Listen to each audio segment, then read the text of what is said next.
आज कौन सी कहानी हम लोग डिस्कस करेंगे? कौन सर, सी हमें कहानी? बर्मा के साम्राज्य विस्तार की कहानी सुनाइए। बर्मा के साम्राज्य विस्तार की कहानी हिंदी में। तो तुम लोग को मालूम है, बर्मीज जो थे ना, वो एलोंग पाया के समय से ही अपने साम्राज्य का विस्तार पश्चिम की ओर करना चाहते थे। Westward expansion of their empire. किसके समय से? एलोंग पाया के समय से ही चाह रहे थे कि वो बर्मा को कहां तक ले आए?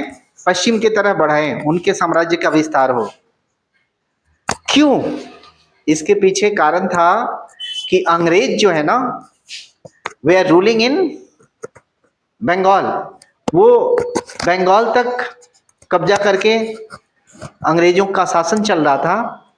तो बर्मीज राजाओं को ये मन संदेह होता था कि कभी न कभी वो असम पर कब्जा करके हमारे बॉर्डर में आ जाएंगे और हमको तकलीफ होगी, क्योंकि जब आपके बॉर्डर में कोई बड़ा दुश्मन होता है तो बहुत खतरा होता है।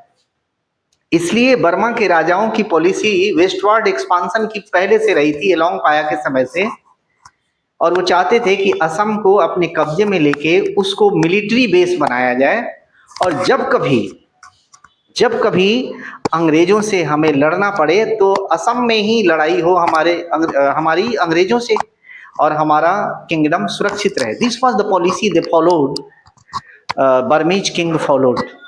अब उन लोगों ने इस पॉलिसी को, इस नीति को ध्यान में रखते हुए मणिपुर और कछार तक अपने साम्राज्य को फैला दिया।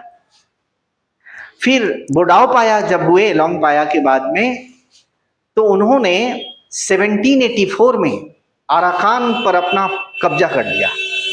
और आपको मालूम है 40,000 अराकानीज वहां से भागे जान बचाने के लिए, क्योंकि गुलाम बना लेने के बाद में उनके साथ बहुत गलत तरीके से व्यवहार होता था, आदमी को आदमी नहीं समझा जाता था।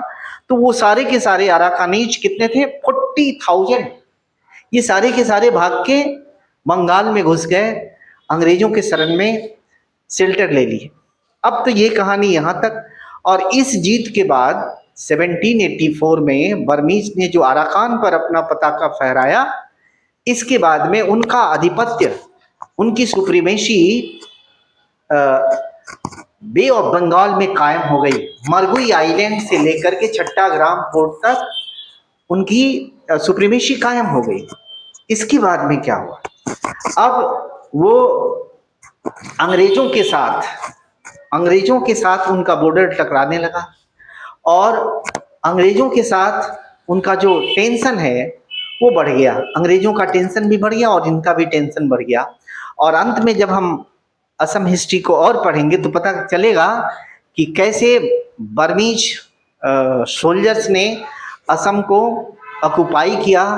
1821 में उनका अभियान चला, और इस तरीके से ये बर्मीज एम्पायर की पश्चिम में फैलो वाली नीति यही है। और कुछ बताइए। चलिए।